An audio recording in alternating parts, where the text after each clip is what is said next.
सभी को मेरा नमस्कार। मैं सुमन शर्मा आप सबका स्वागत करती हूँ। जैसा कि आप जानते हैं हमारी सीरीज चल रही है ये प्रगतिवाद और नई कविता की। 60 प्रश्न हमारे 3 वीडियो के माध्यम से आ चुके हैं।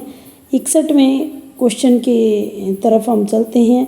बुक का नाम आपको पता ही है, हिंदी भाषा और साहित्य का वस्तुनिष्ठ इतिहास, प्रभात प्रकाशन, सुमिता कुकरेती और हेमंत कुकरेती की ये बुक है, जिसमेम बहुत ही महत्वपूर्ण कार्य इन्होंने किया है। ये पंक्तियाँ आपको ढूंढने से भी किसी बुक में, अन्य बुक में नहीं मिलेंगी।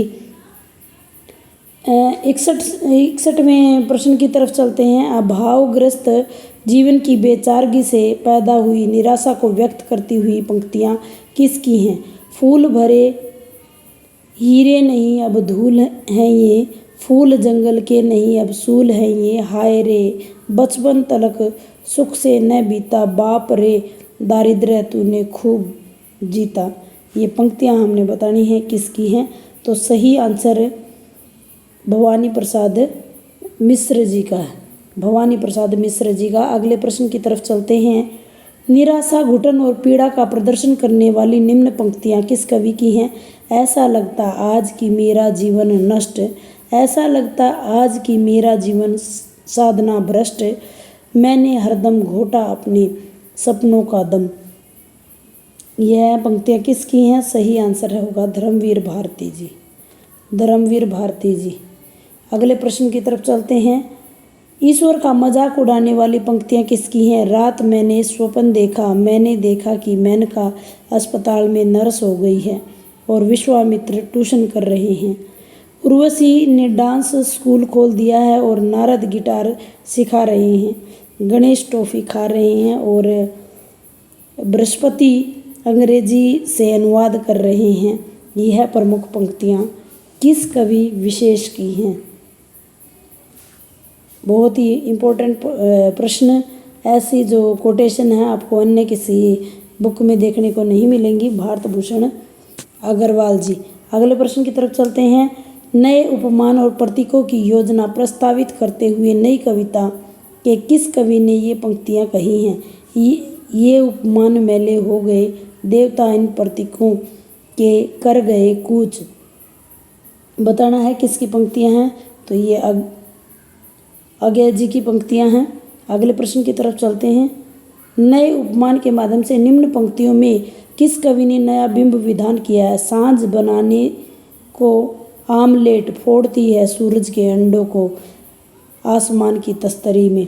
तो ये भी प्रमुख पंक्तियाँ अज्ञा जी की हैं। नए प्रतिमानों का उन्होंने खुल करके प्रयोग किया है। परिवेश में व्याप्त विकृतियों का भेदस चित्रण करने वाली निम्न पंक्तियाँ। मूर्त संचित मृतिका के व्रत में 3 टांगों पर खड़ा नव ग्रीव धैर्य धन गधा। ये पंक्तियाँ आपने बतानी है किसकी हैं। तो प्रश्न हमारा बहुत ही फेमस और बहुत बार रिपीटेड प्रश्न है। अज्ञा जी की पंक्तियाँ हैं। अगले प्रश्न की तरफ चलते हैं। साप तुम शहरी जीवन की विसंगतियों पर व्यंग्य करते हुए कवि कहती हैं, साप तुम सभ्य तो हुए नहीं, न ही होगे, नगर में बसना भी तुम्हें नहीं आया। एक बात पूछूं उत्तर दोगे, फिर कैसे सीखा डसना विष कहाँ से पाया। इन्हीं पंक्तियों में संपूर्ण कविता इसमें आ जाती है। साप कविता है और अज्ञा जी की प्रमुख कविता है। ये भी प्रमुख पंक्तियां हैं अज्ञा जी की। अगले प्रश्न की तरफ चलते हैं। 68 अज्ञा, गजानन माधव, मुक्तिबोध, नेमीचंद्र जैन, भारत भूषण अग्रवाल, प्रभाकर माचवे, गिरजा कुमार माथुर, डॉक्टर रामविलास शर्मा, भवानी प्रसाद मिश्र, शमशेर बहादुर सिंह, नरेश कुमार मेहता और धर्मवीर भारती, अजीत कुमार, सर्वेश्वर दयाल सक्सेना, रघुवीर सहाय। ये सभी किस काव्यधारा के कवि हैं? ये आपने बताना है। प्रश्न नंबर 68 है नई कविता के। सही आंसर आएगा नई कविता। अगले प्रश्न की तरफ चलते हैं। 69 प्रश्न हमारा। इन पंक्तियों में किस कवि ने नए उपमान व्यक्त किए हैं? अहम भाव उतुंग हुआ है तेरे मन में, तेरे अधूरे पर उत्साह है दृष्ट, कुकरमुता उन्मुक्त। ये पंक्तियाँ बतानी हैं। तो ये मुक्तिबोध जी की पंक्तियाँ हैं। मुक्तिबोध। अगले प्रश्न की तरफ चलते हैं। व्यवस्था और तंत्र पर पोषित चाटुकार संस्कृति पर व्यंग्य निशाना कौन कर रहा है? क्योंकि कुत्ता आदत से टुकड़े खोर है, तुम्हारी टुकड़ाखोरी के रास्ते बंद होंगे। किसकी मुख्य पंक्तियां हैं ये आपने बताना है। तो सर्वेश्वर दयाल सक्सेना जी की पंक्तियां हैं। अगले प्रश्न की तरफ चलते हैं। गरीबी हटाओ सुनते ही सब के सब फटे जूते सिलवा और चप्पलों में कील जड़वा चल दिए। काफ़ी चल लेने के बाद जब वे सोचने बैठे किधर जाएं, तब तक जूते फिर टूट चुके थे। वे नंगे पैरों थे मोची की तलाश में। यह पंक्तियाँ आपने बतानी है किसकी हैं। ये भी सर्वेश्वर दयाल सक्सेना जी की है। अगले प्रश्न की तरफ चलते हैं। इंसानी जीवन के साथ लगाव और आस्था की भावना किस विद्वान ने व्यक्त की है? देखिए, ये पंक्तियों के साथ साथ इसका अर्थ भी पहले ही आपको बता रहा है कि किससे रिलेटेड है। तो ये प्लस पॉइंट है इस बुक में पढ़ने का। चेतना ये होकर सफल आए न आए, पर मैं जीऊँगा नई फसल के लिए, कभी ये नई फसल आए न आए। तो 72वां प्रश्न है। तो दुष्यंत कुमार जी की प्रमुख पंक्तियाँ हैं। अगले प्रश्न की तरफ चलते हैं। जीवन की छोटी खुशियों में जीवन मर्म ढूंढने की इच्छा किस कवि की है? छोटी सी एक खुशी अधरों पर आई, मैंने उसको फैला दिया, मुझको संतोष हुआ और लगा हर छोटे को बड़ा करना धर्म है। ये किसने कहा है? तो ये दुष्यंत कुमार जी ने कहा है। अगले प्रश्न की तरफ चलते हैं। सपाट बयानी के साथ परिवेश पर व्यंग्य किस कवि ने कसा है? वहाँ कोई सपना नहीं है, न ही भेड़िए का डर, बच्चों को सुलाकर औरतें खेत में चली गई और खाए जाने लायक कुछ भी शेष नहीं। वहाँ सब कुछ सदाचार की तरह सपाट, ईमानदारी की तरह असफल है। ये व्यंग्य पंक्तियाँ आपने बतानी है किसकी हैं। तो ये व्यंग्य पंक्तियाँ सुदामा पांडे धूमिल जी की हैं। सुदामा पांडे धूमिल। अगले प्रश्न की तरफ चलते हैं। निम्न पंक्तियों में नई बिंब योजना किस कवि ने प्रस्तावित की है? चांदनी चंदन सदृश्य हम क्यों लिखें, मुख पर कमलों सरीखे क्यों दिखें, इन्हें लिखेंगे चांदनी उस रूपैसी है जिसमें चमक है खनक गायब है। ये 75वां प्रश्न अजीत कुमार जी की मुख्य पंक्तियां हैं। अजीत कुमार।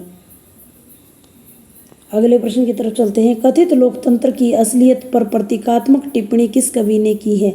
लोकतंत्र को जूते की तरह लाठी में लटकाए भागे जा रहे हैं सभी, सीना फुलाए। ये भी पंक्तियाँ आपने बतानी है किसकी हैं। तो सर्वेश्वर दयाल सक्सेना जी की प्रमुख पंक्तियाँ हैं और व्यंग्य कैसा है लोकतंत्र के ऊपर, लोकतंत्र की जो सही मायने जो बदलते जा रहे हैं। मध्यम वर्गीय व्यक्ति के यथार्थ पर निम्न टिप्पणी किस कवि ने की है? मेरी असलियत में एक छेद है, चुगलखोर है और सचमुच मुझे उसका खेद है। ये पंक्तियाँ बतानी है मणि मधुकर जी की पंक्तियाँ हैं। अगले प्रश्न की तरफ चलते हैं। नए साहित्य को प्रभावित करने वाली अपनी स्थापना काल में ही विभिन्न भारतीय भाषाओं के सृजनात्मक और आलोचनात्मक लेखन में देश का भाव जगाने वाली संस्था अखिल भारतीय साहित्य परिषद का विधिवत गठन हुआ है। ये आपने बताना है। तो सही आंसर है 27 अक्टूबर 1966। 27 अक्टूबर 1966। अगले प्रश्न की तरफ चलते हैं। प्रगतिशील लेखक संघ का आधार मार्क्सवाद रहा है और साहित्य परिषद का स्वभाव राष्ट्रवाद रहा है। साहित्य परिषद का स्वभाव जो है राष्ट्रवाद रहा है। अगले प्रश्न की तरफ। जैनेन्द्र कुमार, गोविंद कुमार कुरूप, सोहनलाल द्विवेदी, डॉक्टर हजारी प्रसाद द्विवेदी, उमाशंकर जोशी, विजेंद्र स्नातक, कमला रत्नम, अक्षय कुमार जैन, डॉक्टर गणपति चंद्र गुप्त, डॉक्टर रमा नाथ त्रिपाठी, डॉक्टर विद्यानिवास मिश्र, जीवी सुब्रमण्यम, डॉक्टर जगदीश गुप्त और डॉक्टर बालसोरी रेड्डी इत्यादि लेखक हैं। किससे जुड़े हुए हैं ये है अपने बताना। तो अखिल भारतीय साहित्य परिषद से जुड़े हुए सभी के सभी लेखक हैं। अखिल भारतीय साहित्य परिषद। सन 1967 में भारतीय साहित्य परिषद के अध्यक्ष कौन निर्वाचित हुए, ये आपने बताना है। सही आंसर है जैनेंद्र कुमार। इस प्रकार से हमारी यह सीरीज़ यहाँ ख़त्म होती है। उम्मीद करती हूँ आपको यह सीरीज़ पसंद आ रही होगी और आप सबके लिए लाभदायक सिद्ध रहेगी। इन्हीं मंगल कामना के साथ मैं ये वीडियो समाप्त करती हूँ और बने रहिए हिंदी साहित्य कुंज के लिए। आपके हित में। धन्यवाद।